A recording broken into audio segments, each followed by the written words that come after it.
This episode is brought to you by Indeed. Stop waiting around for the perfect candidate. Instead, use Indeed sponsored jobs to find the right people with the right skills fast. It's a simple way to make sure your listing is the first candidates see. According to Indeed data, sponsored jobs have 4 times more applicants than non-sponsored jobs. So go build your dream team today with Indeed. Get a $75 sponsored job credit at Indeed.com/podcast. Terms and conditions apply.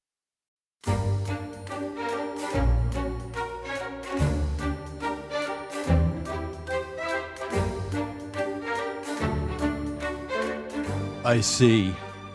I know. I began to see when I was not yet born, when I was not in my mother's arms, but inside of my mother's belly. It was there that I began to study about my people. God gave me the power to see out of the womb. I studied there, in the womb, about many things. I studied about the smallpox that was killing my people, the great sickness that was killing the women and children. I was so interested that I turned over on my side. The God Almighty must have told me at that time that I would be the man to be the judge of all the other Indians, a big man to decide for them.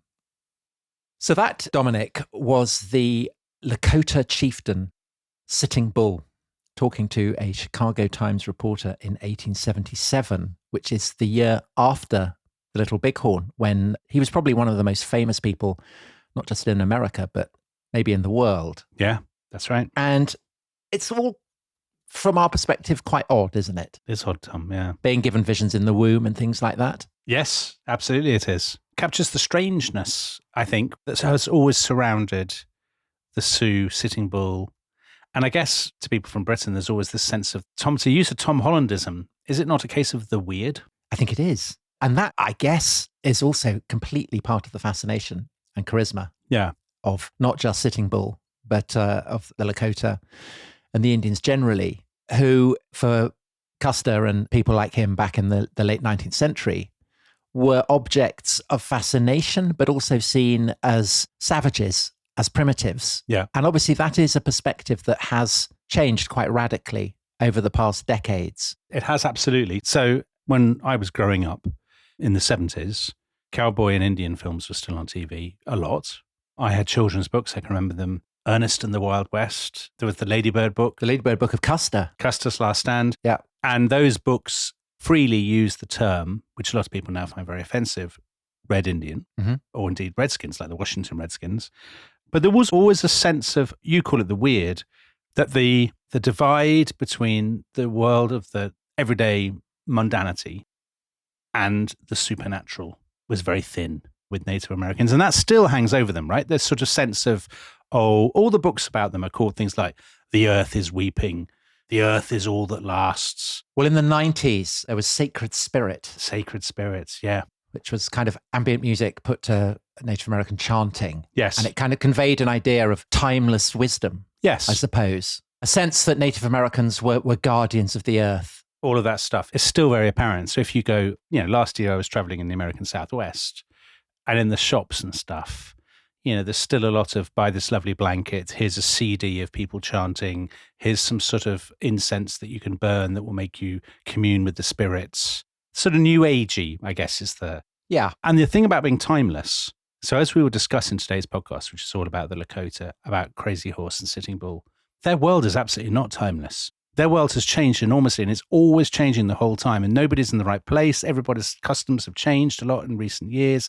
They are as liable to the influence of technology and trade and all those things as anybody else. So it's a huge stereotype. So the classic image of the Plains Indians, as they would have been called in the 19th century, is they're hunting buffalo. They have horses. Yeah. They have guns. Yeah. They're not just armed with bows and arrows. And obviously all of these are very recent. Totally. Exactly. By the way, we've already, so far in the first few minutes, gone all over the shop with our nomenclature, haven't we? Yeah, we have. Because we called them the Lakota, the Sioux, we've used Native Americans, and we've used Indians.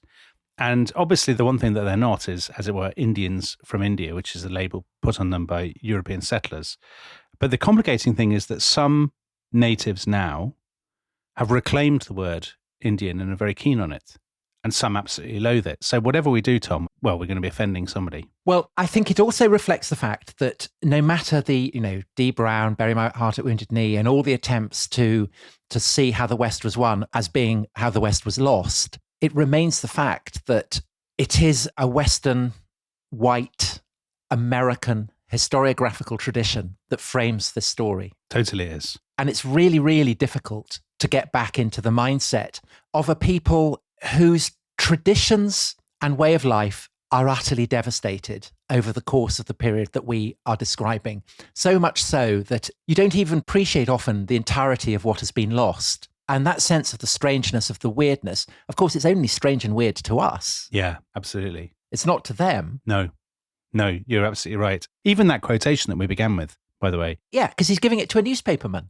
And so he's playing a part, he's playing a role, and he'll go on to play the role of the Indian chieftain in Buffalo Bill's Wild West story. Yes, exactly that. It's filtered through the newspaperman. And even, all the books that I've read, all those books that I was just talking about, The Earth is All That Lasts, The Earth Lies Weeping, all that kind of, the vast majority of them are by white American, university academics who are often putting on a sort of cod Native American voice when they're telling you the story. But I would say that even if you are, I hesitate to say this because obviously I'm way out of my comfort zone, but I would suspect that it is very difficult now, even if you are Lakota, even if you are steeped in the traditions of your people, to get back to the mindset of someone like Sitting Bull, who lived in a world that was not yet entirely American, because the scale of the devastation, the cultural devastation is so profound that everyone in America now is completely Americanized. Yeah, I think there's a degree of truth. And of course, we know how the story plays out, which Sitting Bull never knew. But I think part of the tragedy and the heroism of this story is that they kind of do know. The smartest of them do know. Right. Some of them certainly do know. And as we'll see, Sitting Bull has a power to see into the future. Yeah. At least that is what people believe. His people believe it. He believes it. And the visions that he gets, although they do foretell the great victory over Custer that will happen at the Little Bighorn, it's full of ominous forebodings as well. All right, Tom. Well, we'll get onto that in due course, but maybe we should crack on with the story. Let's start, shall we? Should we give some very, very broad context so the camera will kind of zoom in as the first half of this podcast continues? So let's go back to the very beginning of this story, the very, very beginning. So 1492, Columbus arrives in the New World. In today's United States and Canada, how many native people are there? There are probably somewhere around the region of 3-4 million. Some historians would go as high as 7 or 8 million. But that number drops incredibly dramatically over the next few centuries, largely because of disease, not because of campaigns, battles, or anything like that, but it's smallpox in particular. So by 1776, the birth of the United States, that number is probably halved. And then as the former, what were once the decent, law-abiding, tax-paying American colonies expand, they become independent, and then they expand westward. Disease obviously travels, and the number of native peoples continues to collapse. So by about the early 1800s, there may be fewer than 750,000 and continuing to fall very quickly. Now you compare that with the population of European settlers and African slaves and their descendants, that number is surging from about 5 million in 1800 to about 25 million in 1850. So at the heart of this story is a massive demographic mismatch. The native peoples are totally outnumbered. But also, Dominic, a movement west, right? And a movement west, exactly. And the more westward you move, the more the mismatch widens. Because by 1860, I read an estimate, there were 1.4 million Euro-Americans in the Trans-Mississippi West. By 1890, an estimated 8.5 million. Yeah. So that sense of a tidal wave of people moving westwards. Totally. Kind of submerging and swamping the plains, the peoples of the plains. Yeah.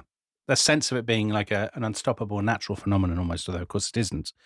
Now, a really important thing for people to get into their heads is that there is no sense of unity whatsoever among the native peoples of North America. So those people who listen to our podcasts about Cortez and the fall of the Aztecs will remember that the people of Mesoamerica spent all their time fighting among themselves. There was no sense of unity against the Spaniards. And it's exactly the same story.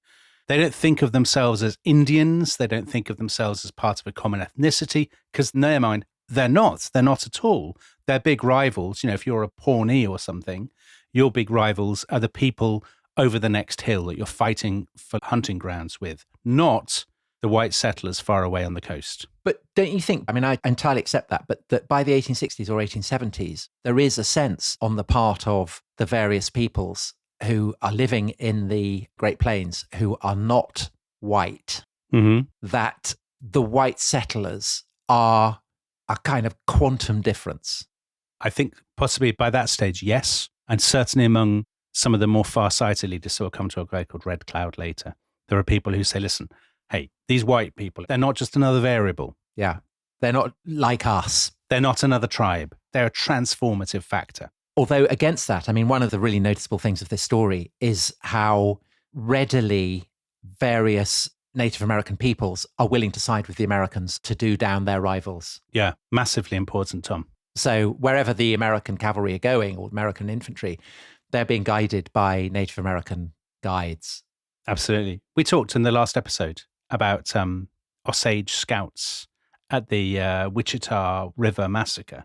They always, as you say, have allies. There are some who sort of tend to side with the United States. So the Crows or the Pawnee, they're often allied with the Americans. And actually the Lakota Sioux. Yeah, they're allies, aren't they, from the beginning of the 19th century? Yeah, you're absolutely right. So there are lots of white emigrants going across the Great Plains in the first half of the 19th century who say that they would never have made it without the help of the Lakota. Yeah. And the other thing that makes this a really complicated story, so you're sort of, your sacred spirits, kind of the earth cries out or whatever sort of stuff, assumes a fixedness on the part of the Native Americans. These are our ancestral lands. They've been sacred to us for generations.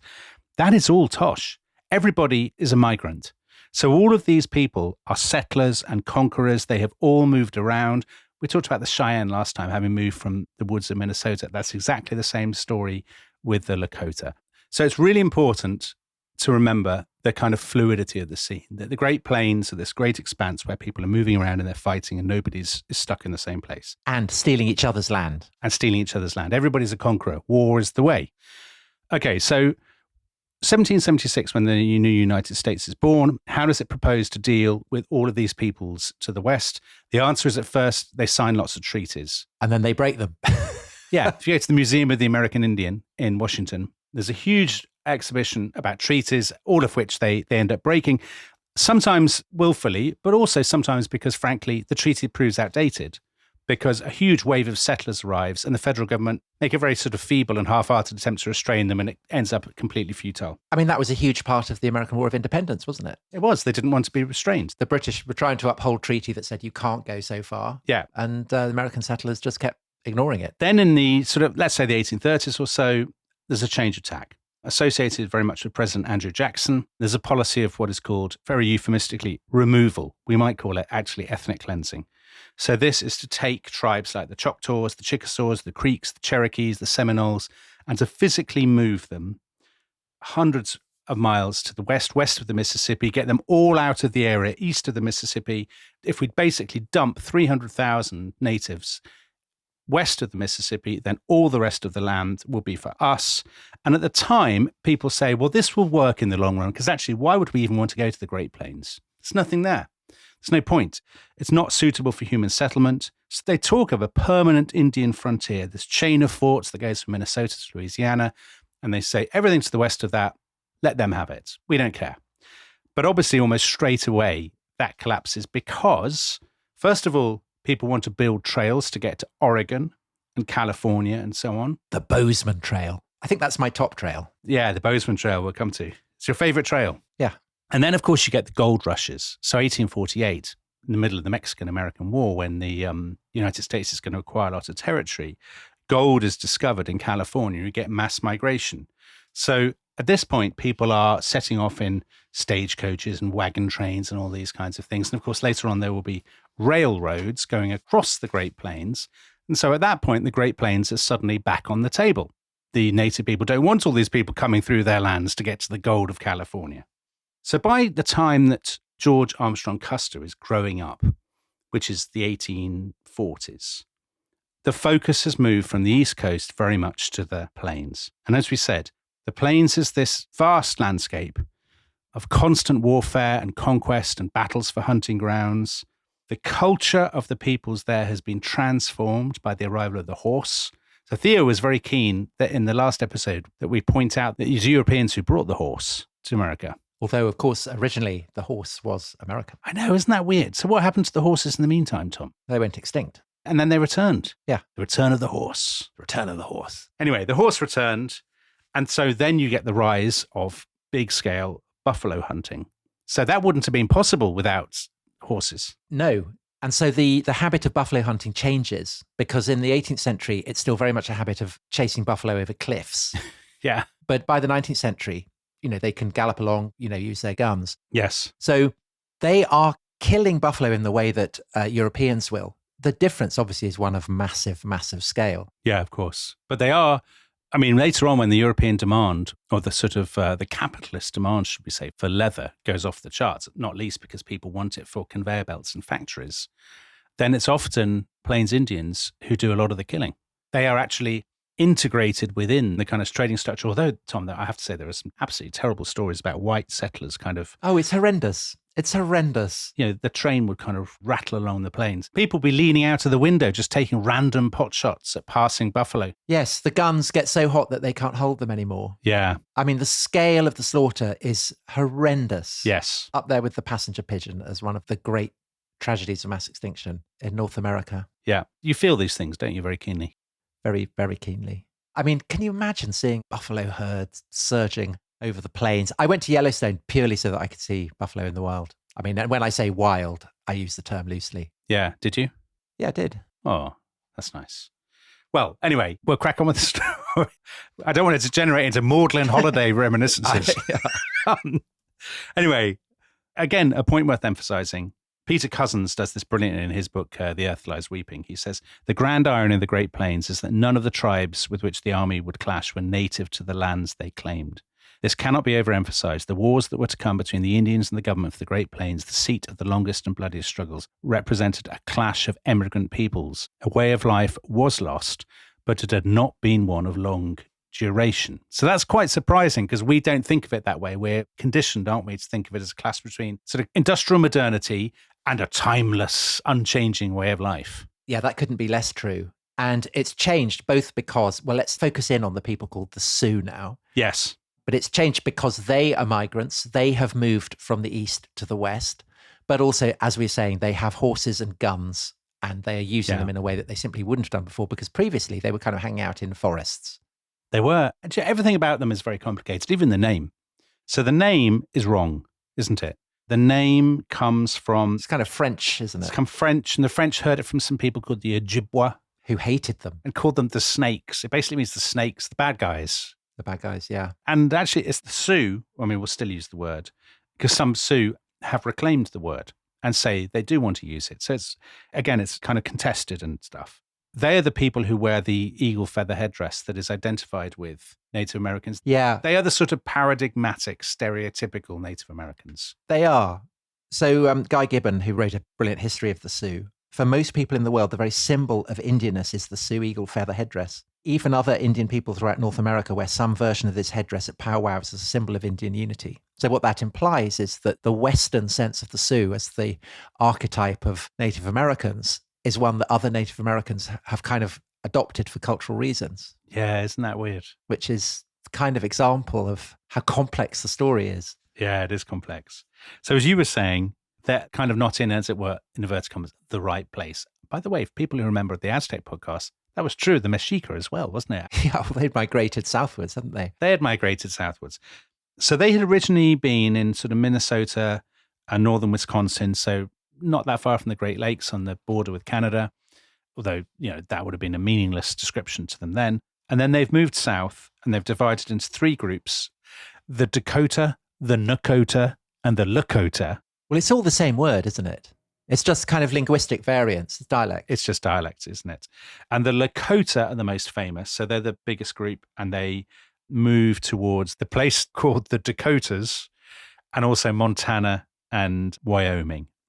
And they are the people who are kind of, when you think of the Sioux riding around on horses, as you said, Tom, kind of firing their rifles at bison, that's the Lakota. And they themselves are divided into 7 groups, which we call tribes. though, again, that word is quite a loaded word. It is. Let's use tribe. Okay. But with a recognition that it is, again, projecting European stereotypes. So with an invisible asterisk next to it, Tom. Is that what we're doing? With an invisible asterisk, yes. And those 7 tribes are called the Oglalas, the Brulés, the Miniconjous, the Two Kettles, the Hunkpapas, the Blackfeet, and the Sans Arcs. Sans Arcs? Yeah.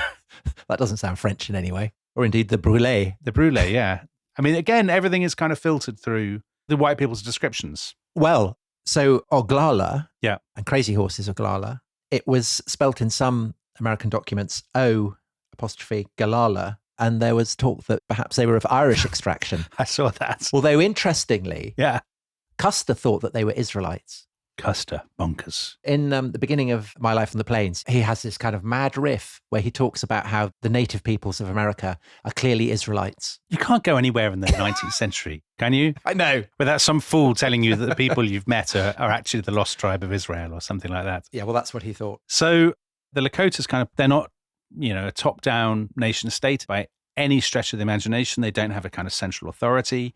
They're very decentralized. And that is a crucial part of the appeal of them ideologically for, say, anarchists or kind of radicals in America at the moment, isn't it? It is, absolutely. The sense of, that they are completely decentralized. Although in some ways, they're not terribly good role models for very progressive people. The German explorer Prince Maximilian of Wied traveled up the Missouri in 1833, Tom, and even he was quite struck. He thought they were quite regressive in their gender relations. He said, the women have to do all the work and the men lead a very easy and comfortable life once they have provided food. They sit about all day, smoke their pipes or walk about leisurely. Well, so in some ways not progressive, but in other ways quite progressive, as we'll see perhaps. Yeah. In due course when we come to another aspect of gender relations. I very much look forward to it. So war is enormously important to them. They are fighting all the time. They have regular allies, particularly the Cheyenne and the Arapahos. They have regular enemies. So the people they absolutely despise, far more than white Americans. They can't stand the Pawnees. Or the Crows. And the Crows. They hate the Crows. The Crows have incredibly long hair. They do. And they oil it with bear grease. Bear grease, yeah. Imagine that. Do you think that would smell? Not if you're a crow, of course. But a fascinating parallel with Custer with his pomade. That's true. And his nickname of Cinnamon. Cinnamon. Yeah. So actually they should have bonded over their love of grease. Anyway. Well, they kind of do, don't they? I mean, the Crows end up kind of riding with Custer. That's true. Yeah, maybe this is an underappreciated element. The shifting loyalties of the plains, Tom. Yeah. Hair care products is what bonded them. There's a great article on this that doesn't mention hair care products at all. It was written in 1978 by a guy called Richard White, and it was absolutely transformative in the world of Native American studies. It was called The Winning of the West. And he basically said, listen, we've got the Lakota all wrong in sort of seeing them as passive victims, and indeed seeing all these Plains Indians as passive victims of American expansion. They are ruthlessly expansionist people themselves with a very profound sense. Maybe national identity is not quite the right word, but what really animates them is this relentless drive to expand their hunting grounds. And the Lakota are displacing the Crow, aren't they? They are. And actually, they're very conscious of this. So there's a guy called Black Hawk who says to an American official in the mid-19th century, he says, these lands once belonged to the Crows, but we whipped those nations out of them. And in this, we did what white men do when they want the lands of the Indians. That's fascinating. Yeah, that is fascinating. So there's a sort of sense where we were winners of the game and now we're on the losing side. But another way in which the Lakota are also, in a sense, kind of paralleling the advantages that the whites have is that they had all been inoculated, hadn't they, against a lot of diseases. They had, by missionaries. The Crows hadn't. Yeah. So the Crows all get, wiped out. Their numbers plummet, and the Lakota are able to move in and displace them. That's right. And also some of their rivals, like the Pawnee, are a little bit more sedentary. They're more agricultural. And that means that smallpox can sort of take hold and will destroy a settlement. The Lakota are moving around. They're more nomadic. So actually smallpox doesn't take hold with them in the same way that it does with some of the others. So again, that gives them a big advantage. And it feeds into the Lakota contempt for farmers. Yes. For sedentary peoples, which is also an important part of the story. Totally. So the question is, how are the US government going to deal with the Lakota? And in 1851, they signed a treaty at Fort Laramie in Wyoming. And basically this treaty said, you'll stop fighting other people. You won't fight us. You'll allow us to build roads and forts through your territory. You won't molest our pioneers and stuff. The Bozeman Trail, Dominic. I know you're desperate to talk about the Bozeman. What is it? It's just something about the name. It was driving through Montana and seeing Bozeman, full of the romance of the American West. Okay. Well, we'll come to Mr. Bozeman in due course. So under the treaty, the Native Americans are supposed to do all this, be very nice. On the other hand, the government say, we will shield you from white settlers. We'll pay you annuities. We'll give you supplies and all this stuff. Well, this treaty in 1851 is a total and utter fiction. First of all, the Plains Indians have absolutely no intention of stopping fighting or respecting the boundaries that the Americans are asking them to keep to. And on the other hand, the federal government has absolutely no intention of protecting them from white incursions, from settler incursions. So actually what happens is in the rest of the 1850s, the decade before the Civil War, there was a huge influx of miners, of people traveling on the kind of the Oregon Trail and all these other trails. So there's that. And then in 1862, Dominic, gold is discovered in Montana. Right. And the Bozeman Trail kicks off. And not only that, Tom, in 1862, Congress passed the Homestead Act. So this is under Abraham Lincoln in the Civil War. And this basically says if you go out west and you live on some land for 5 years, it is yours. You can establish your homestead and it will be yours by right. And there's a huge flood of people during the Civil War. And actually, it's during the Civil War that 6 new territories, so a territory is the kind of precursor of a state. You become a territory first, then you'll become an official United States state. And they are Nevada, Idaho, Arizona, Montana, Dakota, they're not divided into North and South, and Colorado. And through and to these new territories, there are stagecoach lines and telegraph lines. And of course, in due course, there will be railroads. And this is the classic thing that is often repeated now as being an expression of anti-capitalism, the idea that you can own the earth. Yeah. Because that is something very difficult. It is meaningless. I mean, it makes no sense at all that you can draw lines and say, I own this and you've got to keep out. Exactly. They can't get their heads around that at first. And it's only over time that they begin to realize what the implications of this are. So the expansion is coming, and this is obviously provoking great unrest and displeasure among the people of the plains. The other thing that happens in 1862, Tom, is that the Lakota win a big, big victory against the Crow. They whop them. They have been fighting for 20 years or so for a particular area called the Powder River Country, which is kind of prime hunting grounds. And in 1862, they finally get it under this bloke called Red Cloud, who's this very formidable, charismatic leader, the closest they have to a kind of paramount chief. He's their big strategist. But as you rightly said, in 1862, they find gold in Montana, a man called Mr. Bozeman. Right. And he wants to have a trail to Montana right through this territory, and that the US government is going to build 2 forts, Fort Kearny and Fort Smith, to guard the trail. And the forts are very disruptive for Plains Indians because you get like kind of shanty towns connected with the forts. You get all the kind of the hangers on, the camp hangers on, there's all that. And it just basically destroys the ecosystem. Although, to look at it from the point of view of those who are in the forts, I mean, they are very, very isolated. Yeah. So both sides are feeling nervous of the other, which obviously doesn't foster good relations. Exactly. So Red Cloud says, what? We've just conquered this land from the Crows. And now, like literally within kind of weeks, you're going to come in and build your forts and all that business. No way.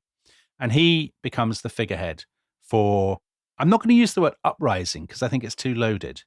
It's a war. It's called Red Cloud's War. You know, it's not an uprising because they're not controlled by the US. That's their way of looking at it. You know, it's a fair fight. Red Cloud's War. Well, they fought the Crow over territory and land and the right to hunt. And now they're fighting the Americans, I guess. Exactly. And he is the political face of this. And the military face is this guy called Crazy Horse. So, Dominic, I think just at this point, let's take a break. And when we come back, we'll continue looking at this extraordinary culture, this embattled culture. But I mean, so fascinating.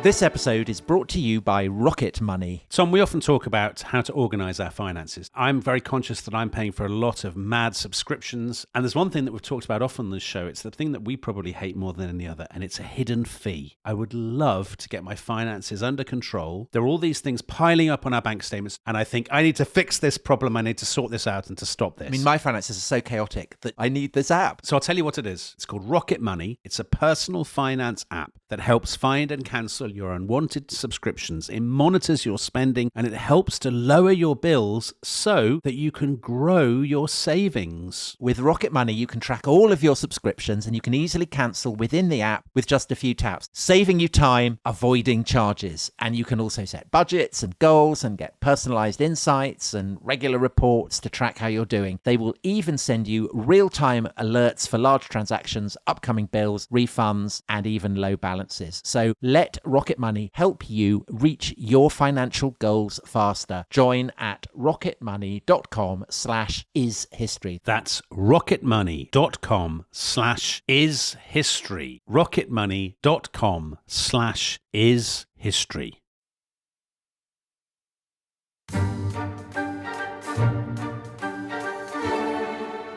Welcome back to The Rest is History. We're talking about the Plains Indians. So, Tom, Crazy Horse. Now, Crazy Horse is a fantastic character.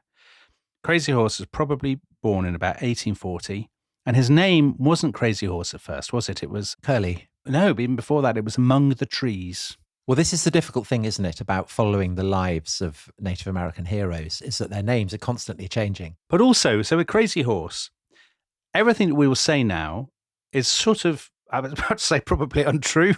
It's very contested. It's very muddled.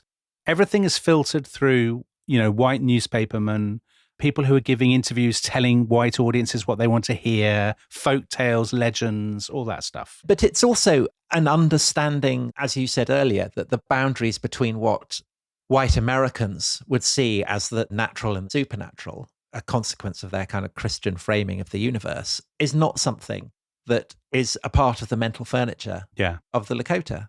The supernatural is woven through the very fabric of everyday existence. And so visions and an interface with the supernatural, is a part of, every Native American story that is being told. And so in the life of someone like Crazy Horse, there'll be descriptions of him leading a war band and then suddenly having incredible visions. And the two are not distinguished. Yeah, I think that's right, Tom. If we were doing this podcast about Alexander the Great, we'd be telling all kinds of anecdotes about crazy things that had happened and talking snakes and things. Talking snakes or whatever, exactly. And it would be fine because almost everybody in that world, you're using the same register for everyone in that world. The complicated thing with this is some of the characters, their lives are a compound of folk tales, myths, stories, as you say, about the sort of porous boundary between the natural and the supernatural. They feel like the stories of Greek heroes. And on the other hand, you've got somebody like Custer, occupying the same space, but the register that we use, the sort of the historical idiom with which we discuss him is totally different. Well, and also the dimension of the supernatural is shot through with relationships to buffalo, to the rhythms of the year that are migratory. Yeah. So aspects of life that depend on them not being confined within reservations and made to live as farmers and take up Christianity. Yeah. So being penned in a reservation, it's not just physical, it's also psychological and cultural. Yeah, I think that's absolutely right. I think it's true. Okay, let's go back to Crazy Horse. We don't know what he looked like because he never posed for a photograph. It is said, and of course it is said, is doing a lot of lifting there, that he thought the camera would rob him of his soul. So we don't have any pictures of him. We do know that it was said that his hair was very light. People commented again and again, lighter than other Indians. When he had a kind of androgynous look to him. So when Indian Agent described him as a bashful, girlish-looking boy. So like Custer being called Fanny? Yeah. And they're both called Curly? They are both called Curly, because he's called Curly because of his curly, sort of lightish hair. There's a story in 1850 that he single-handedly tames this kind of formidable stallion. I have to say this story sounds very Alexander the Great, and therefore I raise an eyebrow a bit. And some people say this is when he gets a name. His horse stands looking. And there's a lot of different anecdotes about how he gets his name, Crazy Horse. There's a lot of just so, isn't there? There's a lot, yeah. But we can get a sense of what his early life was like because we know what Lakota boys, what happened to them. And it's actually quite an intimidating routine they go through. So at 5 or 6, they're being trained for war. That is the way of things. At 5 or 6, you're made to run long distances. You have to swim streams. You're often deprived of food or water to kind of toughen you up. By about 7 or 8, you've been given your first bow and arrows and you're told to shoot. You're trained to shoot.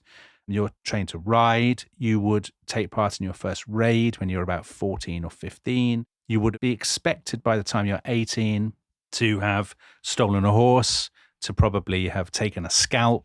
We'll get on to scalping in just a second. But you can opt out, Dominic. Yes. So you were talking about how unprogressive the Lakota are in their gender relations. Yeah. But say you decide that the whole scalping... It's not for you. It's not for you. This is your loophole, Tom. Your loophole is that you can put on a woman's dress and turn to cooking and things like that. And you become a winkte.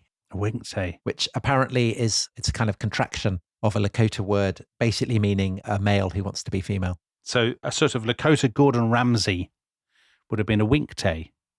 Well, he was actually a footballer first, wasn't he? So he'd have done both. Yeah, I don't think he'd have gone for that. No. I think I probably would have gone for the winkte option. I knew you were gearing up to this. Well, what would you have gone for? Would you have gone for the whole scalping thing? I'm very conventional. I would have gone for the scalping, I think. But I'd have tried to move into kind of military intelligence as quickly as possible, if that were an option. A Lakota flashman. Exactly. Yeah. Thanks. Bluffing. Yes. So the hurdles that you cross, the most important one is this thing called counting coup. And basically, this does seem kind of a bit odd to me. But anyway, I'm not a Plains Indian, so no wonder. It's really a mark of tremendous distinction. And what you need to have done is basically touched an enemy with a very long stick. And that's the highest war honor you get. And actually, what you want to do is you don't want to do it with a weapon because, that's sort of less audacious. It's touching him with this stick, a live enemy, not trying to kill him, but basically almost tagging him, isn't it, Tom? Yeah. And to have done that, when you've counted your first coup, that is seen as an absolutely tremendous thing and a really crucial step towards manhood. That you've dared, basically, to ride up to a crow, sort of prod him with your stick and then ride away without him killing you. Meanwhile, I'm off picking berries. Of course you are. Now, the other thing you can do, which is kind of obviously always fascinating to us, but it's actually regarded as lesser than counting coup, is taking a scalp. And the way that works, that doesn't actually necessarily kill somebody. I was surprised at this. No, it doesn't. So there's this guy, William Thompson, who's an Englishman. Oh, yes. Yeah. I mean, so many Englishmen are going kind of, they're obviously fascinated by going out there. So there was that old Etonian who got shot. Yeah, Mr. Williams. But there's this guy, William Thompson, who gets scalped. And he goes back to England and he makes a living kind of bending his head forward and showing off his scalp. Showing off his, basically, trepanned the skull. So the way that would work is someone would grab your hair, their very long hair, and they make a kind of cut around your skull, 2 or 3 inches, and then they literally pull it off. Yeah. And there's apparently a huge popping sound, report like a pop gun, and then you might attach the scalps to your sort of horse or something, or you would hang them from your tent, and they would show what a tremendous fella you were. It's kind of tougher with white people, isn't it? Yeah, because their hair's too short. Yeah. I mean, my case, Tom, yeah. A potential scalper would have a very tough task. We'll come to what happens to Custers. Yes. In due course. Very interesting. But if you did kill somebody, then the important thing is to mutilate their body, isn't it? And that's not just for sadistic reasons. No, it's to stop them from functioning in the afterlife. Exactly. I mean, they'd really go to town. They'd take out the teeth. They'd cut off your chin. And your nose. Take off the joints of your fingers. Yeah. We've talked already about how your private parts get chopped off and left on rocks. Yes. Eyes get taken out, don't they? And they do. And left. So not fun. And actually, the fact that we are dwelling on that, we are part of a continuum that goes right the way back to Custer's age. Because everyone, all white Americans, for understandable reasons, particularly if they're actually out in the plains, are obsessed by this. But I mean, Custer, for instance, is fascinated by scalping. Yeah. He says it's, barbarous, savage, but he is really, really very interested in it, as we are now. He is. Now, of course, we find it, it's always described in terms of this is a sign of savagery and sort of goriness and stuff, but obviously that's not how the Plains Indians themselves perceive it.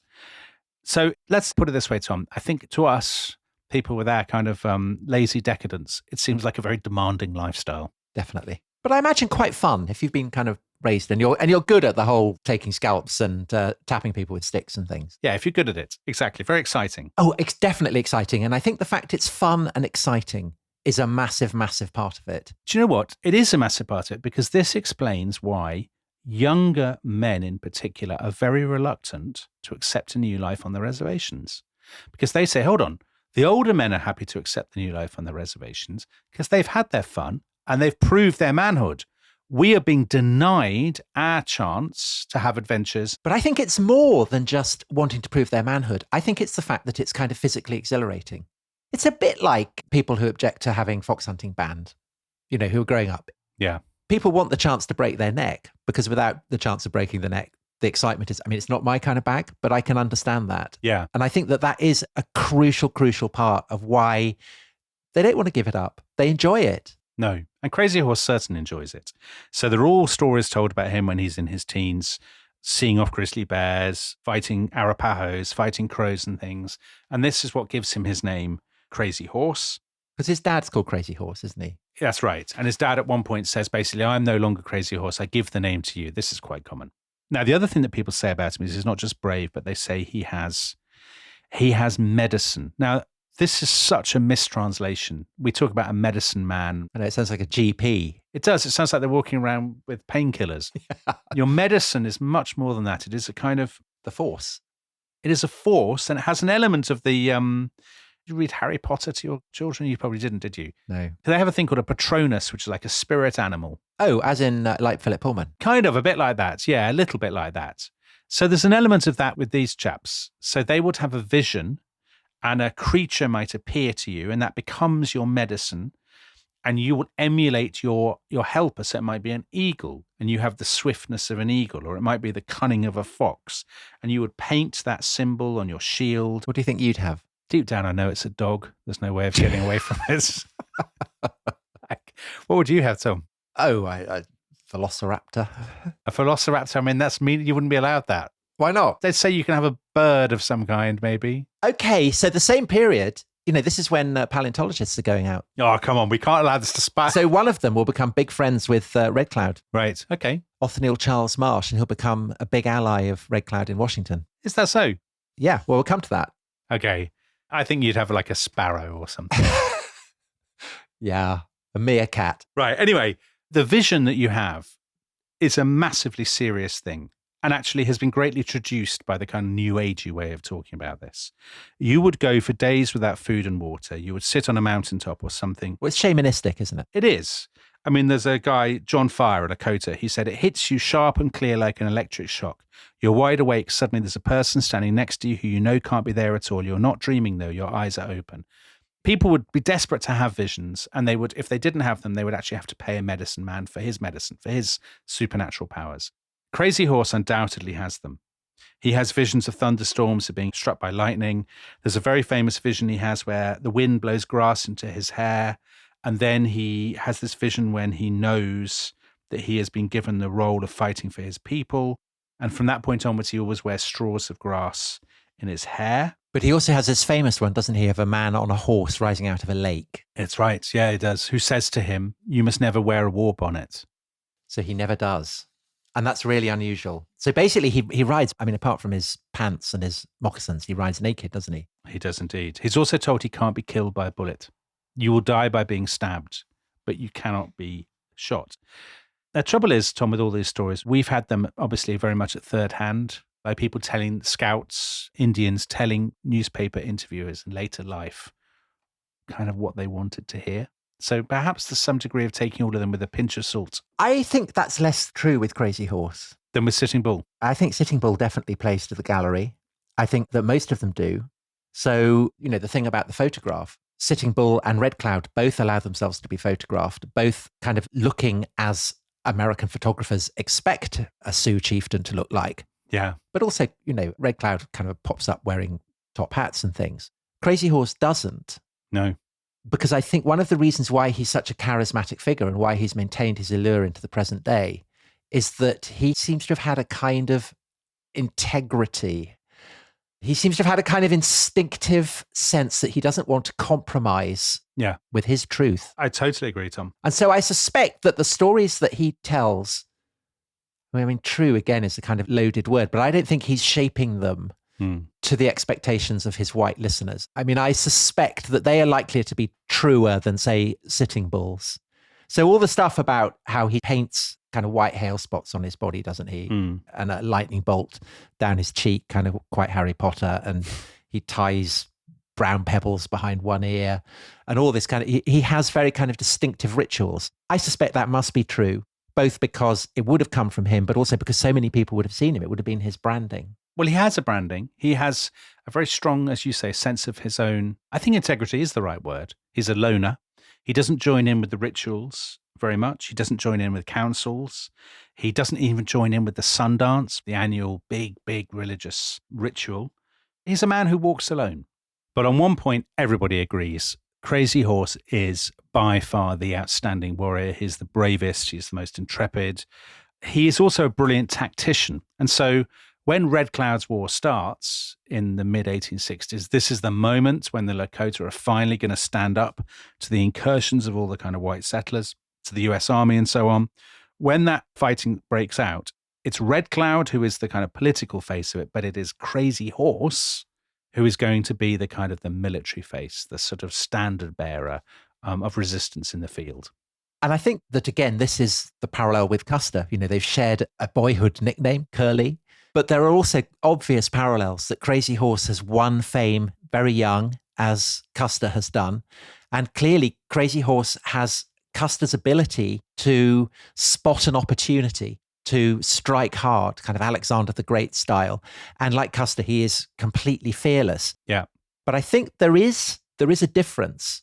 And that is the fact that Crazy Horse is never reckless. He always scopes out the strategic context. And it was noted of him and seen as something distinctive that he would dismount before shooting. And he wants to do this because he wants to make certain of his shot. Right. Before going in for the kill, he will pause. He will work out what the best situation is. And that, of course, is a contrast with Custer. And it kind of brilliantly sets up the dynamic for the rest of this series, which essentially is the kind of the great showdown between Custer and Crazy Horse. Yeah. Although, Dominic, of course, Crazy Horse is not the only Lakota chieftain. We opened with the other celebrated leader. We did. Sitting Bull. We've shamed ourselves, Tom. We talked so long that we're going to have to record an entirely separate episode all about the other great character, and he is an incredible character, and that, of course, is Sitting Bull. So I think in the next episode, what we'll cover, we'll talk about what happens in Red Cloud's War, the very tangled relationship between the Lakota Sioux and the federal government, and we will talk specifically about the life and times of Sitting Bull. And he really is a quite remarkable character. Yeah, he's a brilliant character. I mean, in his way, just as charismatic as Crazy Horse, but in a completely different way. Oh, definitely. And if you like visions and religious rituals, which you do. Oh, so much. If you like hooks being put into the sinews of the chest, you're going to love what's coming in the next episode. And have we got an episode for you? So if you love hooks that much, you can listen to that episode right now, Tom. You can join our own, is tribe the right word? I don't know. Our own Sundance. I prefer tribe to chat community, which is the line that we're always being pushed to read by our producers. You can join the Rest is History Club and hear that episode right now. If not, you'll have to wait till whenever Theo, in his wisdom, deigns to put it out. And on that bombshell, thank you very much. And we will see you next time for Sitting Bull. Bye-bye.